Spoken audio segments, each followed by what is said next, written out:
Trump signed that big, beautiful bill, and hospitals in Virginia are closing. But see, when I said that, everybody was like, no, ain't no hospitals gonna close. Girl, you don't know what you're talking about.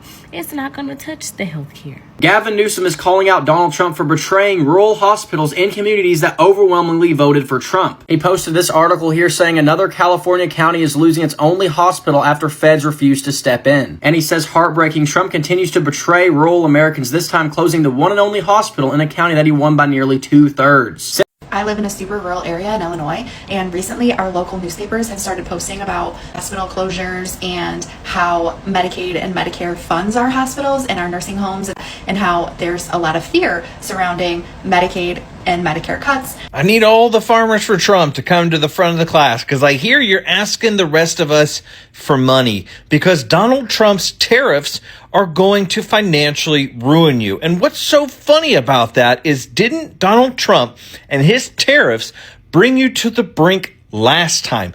Hi guys, welcome back. My name is Robbie Masaga.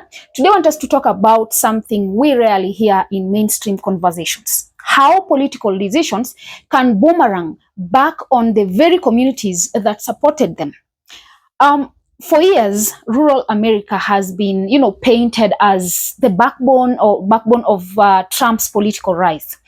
Farmers, farmers, small town families, and rural voters gave him overwhelming support, believing his promises, to bring back jobs, strengthen the economy, and make America great again.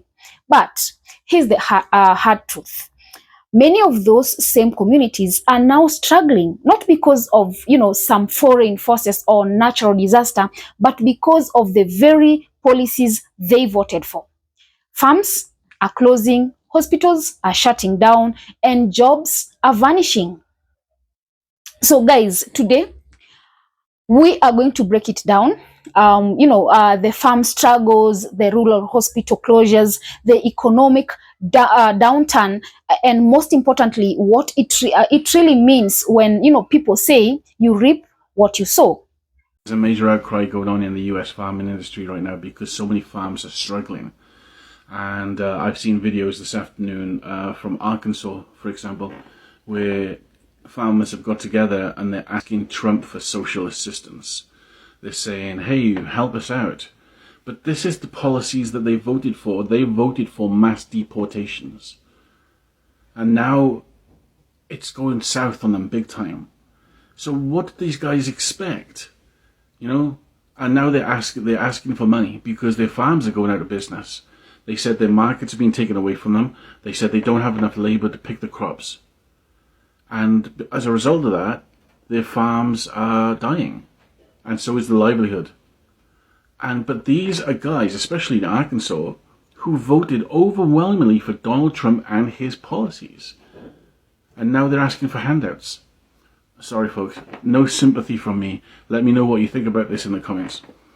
I need all the farmers for Trump to come to the front of the class, because I hear you're asking the rest of us for money because Donald Trump's tariffs are going to financially ruin you. And what's so funny about that is, didn't Donald Trump and his tariffs bring you to the brink last time? Because he got you into a trade war with China. And now China is basically cutting off corn, soy, all agricultural products, and they're looking to other places like Canada, Brazil, anywhere else they can get agricultural products, and U.S. farmers are the ones left holding the bag. There's a soybean farmer that's been making the rounds here, and he's saying, I voted for Donald Trump 3 times, and I was glad to, and I like his policies, but these tariffs are hurting us, and I need you to stop this, Mr. President. And they're asking us for another bailout, the taxpayers, another bailout because they decided to vote for Donald Trump for a 3rd time. That's a fuck around and find out, my friends. And I'm not here to help financially support these people. Okay, listen up. We just learned of the first rural hospital shutting down as a direct result of Donald Trump and Republicans' bill. Check it out. And the headline tells the whole story. Rural Southwest Nebraska clinic closes, blaming expected Medicaid cuts. This article was published yesterday, by the way, before the bill had even passed. short. It just says a clinic in southwest Nebraska announced that it's closing due to financial challenges, including anticipated Medicaid cuts. It's shutting down its clinic in Curtis, a town of about 900 people. The Curtis Medical Center has been in operation for more than 30 years, but Republicans, they just killed it like that. Their CEO said, unfortunately, the current financial environment driven by anticipated federal budget cuts to Medicaid has made it impossible for us to continue operating all of our services, many of which have faced significant financial challenges for years. The Nebraska Hospital Association, like all hospital associations, have been pushing back against Medicaid cuts in the One Big Beautiful Bill Act. But you know what? Those rich people just really needed their tax cuts, guys. And now, as we predicted, rural hospitals are going to pay, and they're going to pay big. And you know what? So will you and I. So here I am, walking into my last shift in the emergency department, and it's not because I'm retiring. I wish it was because I was retiring. Actually walking into my last shift here in Delaware County, Pennsylvania, because the company that owns this hospital and another hospital in Chester, PA, are shysters and criminals and have stolen everything. When you make over $250 million as a CEO of a company, and then you close hospitals for people in need in communities that are fairly densely populated, including a trauma center. People are going to die, and that's what's going to happen, and these people should be held accountable. Thousands of people are losing their jobs by the end of this week, beginning of next. It's a disgrace. I've been in the medical field for 35 years, and I've worked in the emergency room now for over 22. There's nothing else you can say about it. It's a sad day. It's a sad day for Delaware County, Pennsylvania. It's a sad day for all the staff. I know hospitals aren't perfect, systems are broken, but when you intentionally pad your pockets at the result of people not being able to get care, you are immoral, you're a disgrace, you're unethical. Now, let's start with the farmers. In places like, Arkansas, farmers overwhelmingly backed Trump's policies, including mass deportations and district immigration enforcement. But here's the irony. Those very policies are now, choking their farms. Why? Because the labor they relied on to harvest crops has disappeared. Fields are going unpicked. Markets are shrinking, and many farms are now shutting down completely. Farmers who, once proudly waved Trump flags are now lining up for social assistance, asking for government help. The very, handouts they used to criticize. Then there is the healthcare. Rural hospitals across, the country are closing their doors. In California, a county lost its only hospital after federal authorities stripped its critical access, all because of a technicality that put it 3 miles short of the requirement. That decision cut off 40% of the hospital's revenue, forcing it to shut down and leaving residents to travel 40 minutes for critical care. And the bigger picture, Medicaid cuts, fewer jobs, and shrinking communities. It's a slow bleed, and rural America is feeling every drop. Now, let's dive deeper into this because the pattern is too important to ignore. When we talk about rural America's struggles under Trump-era policies, we are talking about more than isolated closures or bad harvests. We are talking about a chain reaction that is dismantling communities piece by piece. Take hospitals, for example. In Nebraska, a rural clinic that served a small town of 900 people shut down after more than 30 years of service. The reason? Anticipated Medicaid cuts tied to Trump's so-called One Big Beautiful Bill. That bill, celebrated as a win for the wealthy with massive tax cuts, left rural hospitals floating the bill, literally. When hospitals can't balance their budgets, the first thing to go is access. That means fewer doctors, fewer nurses, fewer jobs, and eventually closed doors. The same story is playing out in states like Virginia and Louisiana, where small hospitals are struggling to survive. These aren't just buildings, they are lifelines. For families in these areas, the difference between life and death might now be 40 minutes drive or back roads to the nearest emergency room. Imagine needing urgent care but being told, sorry, you will have to drive to the next county. That's not just inconvenient, that's dangerous.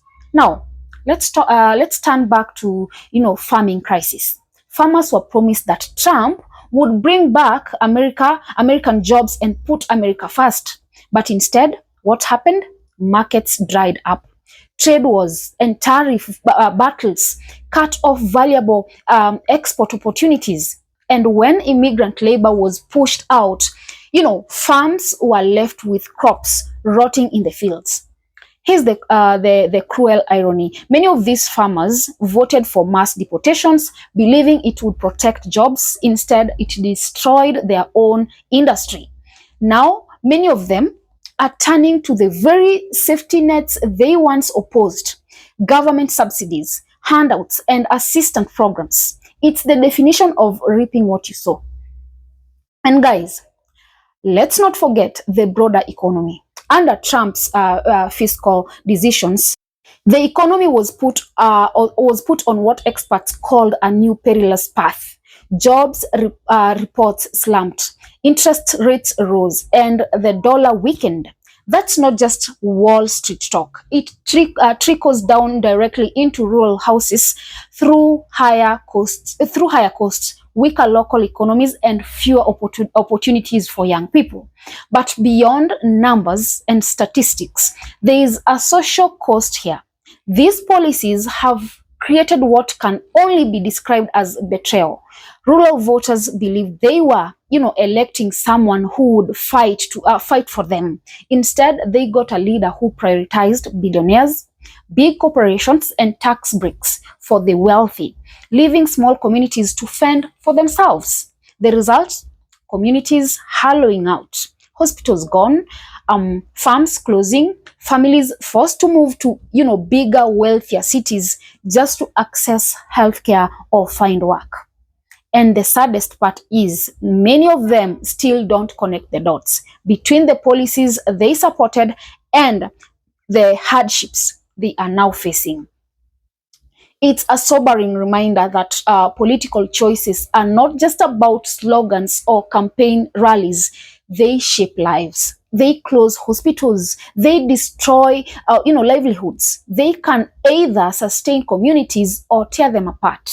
So, what's the lesson here? Democracy gave us the power to choose, but it also forces us to live with consequences of those choices. Rural America wanted Trump because they spoke their, language and promised a revival, but the reality has been devastating. And as painful as it is to say, this is the harvest of the seeds they planted. Because at the end of the day, policies matter more than personalities.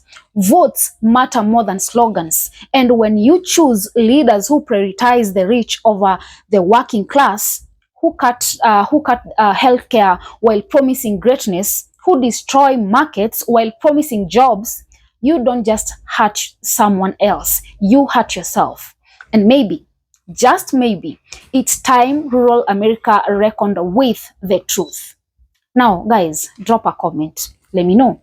What are your thoughts about this? Also, remember to subscribe, like, and share as well. And until next time, bye-bye.